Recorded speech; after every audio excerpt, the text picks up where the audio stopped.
Как вы относитесь к Дмитрию Киселеву и Владимиру Соловьеву?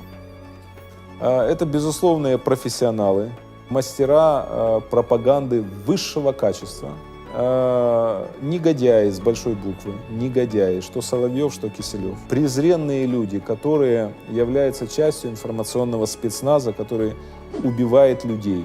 Я считаю, что, хотя они никогда не держали, может быть, в руках автомат, но на Киселеве Дмитрии и на Соловьеве кровь украинцев, потому что после их слов многие россияне шли убивать украинцев. Я их презираю, считаю их негодяями и выдающимися мастерами своего дела.